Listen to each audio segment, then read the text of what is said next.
Hello and welcome to my new Patreon exclusive show where I'm going to be doing the power rankings each week. It should be very fun. Some of you might be wondering, wait a second, I'm not on Patreon. I'm watching this on YouTube. Well, the first episode is going to be free, but after that, you do have to go onto the Patreon site. The link is in the description. You can just go there, check it out. I'm very excited to be working on Patreon, especially because, with the debacle of YouTube taking $2,000, and seemingly they're continuing to do this where they're just shaving money off the top and not answering any questions. It's concerning to me, so I'm trying to find ways to make some money elsewhere, and so I figured Patreon would be a great way to do it, and I thought this could be a fun segment, so this is what I'm going to be doing.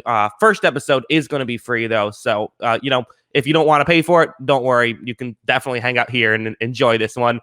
And so let's just get into it. We'll start from the bottom to the top. Number 32, the New York Jets. And is there any really surprise that the Jets are number 32? Of course, they're 32. Their offense is atrocious. Sam Darnold has started to find out that he kind of has to run the ball with other teams playing man coverage so consistently, but it's still just, they're a mess right now. Bad coaching, bad offense, bad defensive coaching with Greg Williams, bad discipline, which is never a good thing when Greg Williams when a Greg Williams coach team is showing bad discipline. Just a mess all around. An easy 32. And how about 31? We're going to stay in the same stadium with the Giants. And it's interesting because I actually, when I talk about my podcast, I didn't think the Giants were that bad. I mean, they nearly beat the Rams, which are a good team. I do feel like they have good pieces on their defense. I think Daniel Jones needs to start playing better. Their offensive line is really bad. But quite frankly, I just think there isn't really a lot of complete messes out there outside of the Jets. So they're just they don't feel like a 31 team, but they just kind of ended up here. For number 30, this is the football team. Again, Washington, they're another one of those teams where, they might feel a little better. They do have a win on their schedule. They're technically in second place in their division, which is just bizarre. But at the same time, they really did I feel like, got a little bit lucky with Carson Wentz kind of melting down on one particular game that led to a win, which they did. They were down 17 in that game, but they still have a good defensive line, good young pieces, and we'll see how they continue to improve in the future. For number 29, that is the Denver Broncos. Some people might have the Denver Broncos a little bit lower. The reason why I have them where I have them is I do think there is talent on this roster. I think that they didn't look great against the Jets. They did give up points, which is not great against the Jets. But at the same time, they were playing a system they don't like to play to try to beat the Jets. I think they have enough talent. Again, they're very banged up right now, which I think they would be a lot higher if they were healthy. Number 28, that is going to be the Miami Dolphins. The Miami Dolphins, again, they actually played Seattle pretty tough. I mean, they had an opportunity to win that game. Even with Fitzpatrick not really playing his best football, what really came down to was they were not able to punch it in once they got inside field goal range. They really stalled a lot of times in there. 5 field goals, that's not going to get it done, especially against a good Seattle team. Seattle made their own mistakes, but Miami still was not able to capitalize. And moving on to number 27, that is going to be the Jacksonville Jaguars. Listen, the Jacksonville Jaguars are a very young team. It appeared as though they were going to be tanking. They obviously won that week 1, which was, very promising for them. I do feel like this is a team that they're kind of relying on high-end talent. They're relying on Minshew. They're relying on Chark, and they're relying on James Robinson. And that's pretty much it. They don't have a great defense. They don't have a great offensive line, but they're relying on high-end talent. But listen, high-end talent can win you enough games, but at least keeps me from putting them in my bottom 5 for the power rankings. So they made it out of the bottom 5.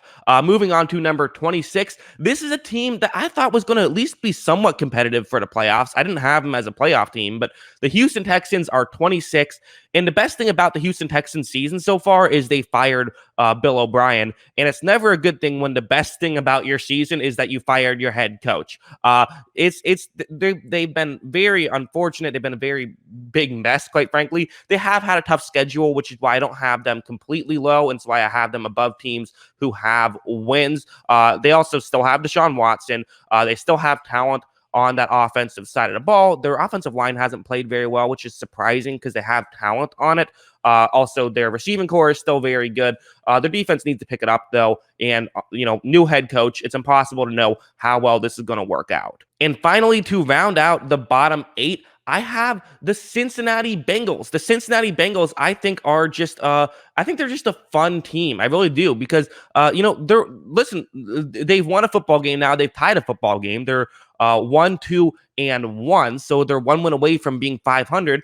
Are they a spectacular team? No. Do they have clear flaws? Yes. Specifically, their offensive line is atrocious. But we saw last week when their offensive line can hold up, this can be a scary offense. And they do have enough pieces on defense that I still feel like this is a team that do I think that they're going to be competitive? Do I think that they're going to make the playoffs? No, especially not in that division, but they're definitely fun to watch. Moving on to the next 8. So these are the teams that I kind of feel like, the bottom 8 are teams that I feel like maybe could contend for the number 1 overall pick. The next 8 are teams that I don't think they'll make the playoffs, but I also don't think that they're going to, be the worst team in the league. At least I don't think they're a playoff team. They might make the playoffs because of a weak division, but they're not like, a team that's definitely going to, really make some noise once they get there. And so let's just start things off with the Atlanta Falcons, the 0-4 Atlanta Falcons, coming off of a bad Monday Night Football loss. They've had a lot of bad losses. And listen, this is a team that could easily be 2-2 if they could close even somewhat well. Back-to-back, just horrendous losses. They've also had a couple just getting really, they didn't really get blown out against Seattle, but they lost handedly, and now they get blown out against Green Bay. This is just the kind of team where, yes, their offense is great, but we even saw their offense wasn't perfect against Green Bay. So that's concerning, especially with how bad their defense is. They still have enough talent on the offensive side of the ball that I can't put them too low, but 24 feels right for me. And we'll move on to 23. That is going to be the Detroit Lions. This is a team that I still feel like has a good amount of talent. They obviously have Matt Stafford, who is an incredible quarterback. But at the end of the day, it's hard to trust a Detroit Lions team with Matt Patricia. I think this team would be a lot higher if they had a different head coach, quite frankly. So that's why I have them where I have them. They're still a talented team, but I think that they need to overcome coaching. Number 22, I have the Los Angeles Chargers. What a weird team they've been, where they've actually been a very good defensive team through the first few weeks, despite the fact that, they did just give up a bunch of points. And they've been doing, they gave a bunch of points against Tampa Bay, which is, a lot of teams give up a bunch of points to Tom Brady, but also it's crazy how, Herbert has been playing really good football, and they've been doing all this without Derwin James, maybe their best player on defense, although I would probably say Joey Bosa is the best player on defense.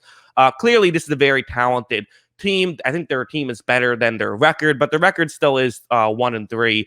So, they got a lot to overcome if they're going to make the postseason. And we'll move on to 21 now. This is the Minnesota Vikings. Now, people might kill me because the Vikings, they are just 1-3. So, they've had a rough start. But I feel like this is a better team than maybe we realize. Their loss against the Colts was kind of embarrassing. But now we've seen that the Colts defense is actually really good. So it's a little less embarrassing than maybe we had thought. Still embarrassing, but not quite as bad. I also felt like they played Tennessee really tough, who's a team that I have much higher on this list. And they're now coming off of a big win against a desperate Houston Texans team. Both of those teams were desperate to get a win. I think the Vikings, out of these teams in this stretch, I can kind of see them being the one team that I could see maybe turning it around and not just making the playoffs, but actually winning a playoff game in this 8. I think they would probably be my biggest pick. But again, I'm picking how are you right now, and right now they still do have a good amount of issues. Number 20, how about the Carolina Panthers, who are sitting at 2-2 right now? Very impressive, I think, for Carolina. We kind of all thought that they were dead after their first 2 weeks, but they come back and they win, and they beat a couple of solid teams. I mean, they beat the Chargers and they beat the Cardinals, who actually have the Cardinals one spot higher than, even though Carolina beat the Cardinals. I do think that, they still have some problems on defense, but their defense did play well against Arizona. That was a good matchup for them and a really good game plan. If they play Arizona, 7 times, did they win 4? I just don't know. But at the same time, they looked really good. And I do think that this offense is really coming together, even without Christian McCaffrey. If McCaffrey's healthy, I probably have him a couple spots higher. But for now, I think 20 feels right. Number 19, let's just talk about those Arizona Cardinals. Listen, we all got excited after the first 2 weeks when they were 2-0. It has not been the same since. They've now lost 2 games that if you're a playoff team, you should win. I mean, I think that, 2 teams that are sort of in this spot where I sort of feel like if you want to get above this section, you have to beat the teams that are in this section. And Arizona has failed to do that. I do think that they have some clear issues, especially on their defensive side of the ball. The reason why I still have them so high, however, is when they can play their best football, they can be great. And Kyler Murray honestly hasn't had he's almost, he hasn't really taken a huge jump from year 1 to year 2, which we were kind of hoping he would. But they still have a guy like DeAndre Hopkins who can be fantastic. And again, they have that high end talent that can win them football games. Can't forget about Chandler Jones. So I do feel like they have some opportunities here. But yeah, kind of just a tough couple of weeks. And I think that they can turn it around. But again, it's hard to see. Right now, I can't really have them much higher than 19. Number 18, people are going to kill me for this. I have the Dallas Cowboys here. And listen, I get it. I really do get it. People are way too high on the Cowboys. The reason I have them here is because, again, I do feel like this is a team that can beat anybody on any given week. I feel like this is the kind of team that their offense is so electric and their defense is so miserable. I do feel like all they need is just to get a couple of stops on defense, and this is a team that can beat anybody. But let's be honest, they're an onside kick away from being 0-4. So, well, again, I don't love the Cowboys. I do feel like they have enough talent that, I think they're a better team in this spot. But again, they're still in this section of, I just don't feel like you're going to really turn it around. Yeah, I don't feel like you're, at least as of today, it doesn't feel like you're a playoff team. But of course, that can always change. And in fact, let's talk about a team that entered the week without a win and is now currently in a playoff spot because of the weirdness of the NFC East. The Philadelphia Eagles are currently in a playoff spot at 1-2-1. That is good enough. For the Bengals, it's nowhere close. For them, it's leading the division. They have a weak division. But I do kind of feel like Philadelphia, they have some things working for them very well. Are they a perfect team right now? No, but their defense did look a lot better, specifically their defensive line. And I also think that this is a team that Wentz is not going to play like he played the first 3 weeks throughout the entire season. That's why I have them higher. I feel like there's a reason why they've lost the games. And the reason is because a player who usually plays very well didn't play very well. And I'm going to bet on Wentz is still a good player as opposed to Wentz. His first 3 weeks are who he actually is. That's just my opinion. I could be wrong, but that's why I have really them in the highest ranking of a team that I still feel like just doesn't feel like a playoff team. Okay, moving on to the next section now. These are the teams that I feel like are playoff contenders, not quite Super Bowl contenders. And again, I'm doing this 8x8, so it's not always perfect, but I feel like this is kind of a good way to sort of measure them. And we'll start off with 16. This is San Francisco. San Francisco coming off of a disappointing loss to Philadelphia. And the reality is, I think San Francisco is a good team. I just don't know if they're going to be able to get in simply because of their division. They're in such a difficult division. And of course, move my microphone. They're in such a difficult division. I just think that they're going to be in a very difficult spot. And again, I don't really take that into account. I kind of just look at things as, how good do I think you are right now? And even with all of the injuries that San Francisco has had, I still feel like they're at the top half of the league, but I don't feel like they're that much higher than just putting them in the top half of the league. For number 15, I have Chicago. Listen, Chicago's a good football team. They're not a great football team. They're a good football team. They have a really good defense. They do have problems on offense, specifically their offensive line. People blame the quarterback. It's specifically their offensive line that is the biggest problem, in my opinion. And when you pair that with not great quarterback play, it's kind of a recipe for losing some games that you feel like you should win and losing some games ugly. But at the same time, you do have to look at this and you have to look at their defense, and their defense is really good. It's a top 5 defense in the league. And for whatever reason, when a team wins games with their defense, we kind of discount it and say, man, I don't think they're that good. No, the Bears are good. They have some issues on offense. And are they going to be a playoff team? I don't know, but I think they'll still be contending for it late in the season. And they're a team that, I feel like they can beat more than half the league on any given day, which is why they're in the 15 spot. Number 14, we have the Raiders here. What a disappointment the Raiders have been through 2 weeks. They were looking so good with back-to-back wins. And listen, they have a very tough start to their schedule. They've lost a couple of games. I don't think people really, it's not like people were expecting them to beat the Bills, but they were so competitive in that game. Same thing with the game against the the Patriots. Both of those games were close late in the game. One was, I believe, was late in the third quarter against the Patriots. They had a field goal attempt to tie the game, and it was a missed 41-yard field goal. But they can't keep turning the ball over in the fourth quarter. That just can't happen. And the more it happens, the worse off you're going to be. They're going to have to win a couple of these important games. But again, sort of shifting back to the power rankings, I do feel like this is a very good team. They have a lot of talent on offense. Their defense still needs some work, quite frankly. But, their offense is good enough that I'm going to put them at the number 14 spot. Number 13 is New Orleans. Listen, New Orleans, I'm going to count New Orleans as having Michael Thomas back because it appears he is going to be back next week. So with that, they are a much better team. I know they lost a couple of games and they lost a couple of games ugly, but at the same time, their offense is not the problem right now. Their defense is what is really concerning. Their defense has had some pieces, specifically some star pieces, not play particularly well. And I'm personally a little bit concerned if I'm a Saints fan. They beat up on Tom Brady, who honestly looked like that was just more of the Bucs losing to themselves than losing to the Saints. So I do think that winning against the Lions and really winning in a dominating fashion where they basically spotted Detroit 14 and were still able to win, I think that's very impressive for the Saints and a good win for them.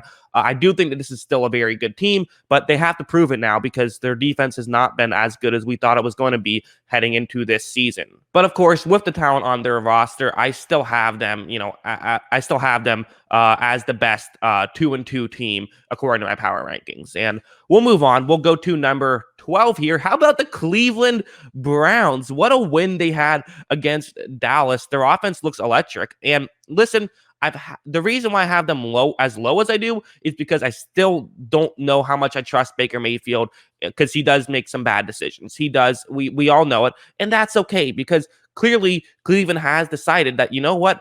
We're not going to rely on Baker Mayfield. We're going to rely on our running game, and we're going to use him as a tool as opposed to using him as the guy who is, using the tools, if you know what I mean. He's kind of just a weapon in the arsenal as opposed to the guy who, is going in and picking out which weapon to choose. He's not the leader. He is now a follower, so to speak, where Kevin Stefanski is sort of the leader. He's the one who's deciding what they're doing on every play. And when Baker Mayfield does throw the ball, it's usually to one target. It's usually they're limiting what he can do and limiting ways that he can make mistakes.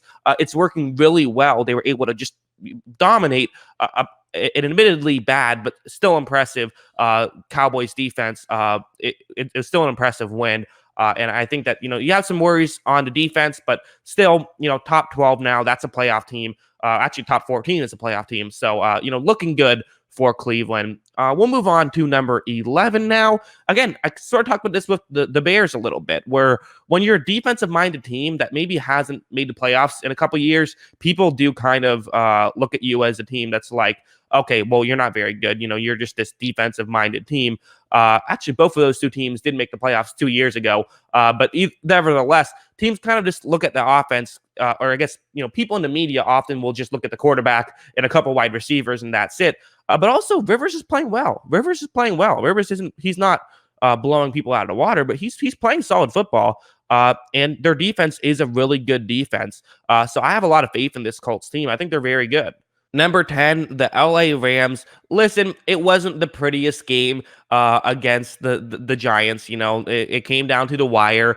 Their offense didn't look great until that Cooper Kupp touchdown late. I do kind of feel like they were really trying to limit mistakes throughout that game. I don't know if they had to be honest, but again, the Giants do have a good secondary, and so I think that the Giants played really good defense, but also not the most impressive day for the Rams. But you know what? It happens. Sometimes you don't play your best football, but you like to, when you don't play your best football, still get out of there with a win. They were able to do that. They're 3-1 and have looked like the Rams of 2 years ago as opposed to the Rams of last year. And even the Rams of last year went 9-7. I mean, that would be probably a playoff team this year. So, I definitely think that they're looking promising. And also for the Titans, they didn't play last week because of the whole COVID thing, but I still feel like this is a very good team. To me, this is a clear playoff team. They're just kind of a really well-built team, and I love how their offense especially is built. Not too much to talk about since they didn't play last week, but 9 feels about right for me here. Okay, so my top 8, and here's how it's gonna work. I'll tell you the top 8 on the YouTube video, but if you want to hear why I have them, where I have them, you are gonna have to watch the Patreon video. Sorry, I got to get you guys on there somehow. But also, I wanted to still. For a second, my initial plan was to just not have the top 8 in this video, but I'll put the top 8 in there. I'll tell you what they are, but I'm not gonna, explain why unless you watch the Patreon video. So my top 8 are. Number 1, Kansas City. Number 2, Baltimore. Number 3, Green Bay. Number 4, Seattle. Number 5, Buffalo. Number 6, Tampa Bay. Number 7, Pittsburgh. And number 8, the New England Patriots. And that's all I have. So, thank you for watching. If you want to hear why, make sure you check out my Patreon. I'm going to be doing this every week, but only on Patreon. So you won't be able to get it unless you do the Patreon. I also am uploading a video every week. So I have an Alvin Kamara video up there already. So if you want to check that out, check it out. It's only going to be on Patreon. But if not, listen, don't worry. The videos I'm posting on YouTube are still going to be on here. So definitely feel free to just watch the free stuff also. I get it. But yeah, hope you guys enjoyed this video. And of course, as always, thanks for watching.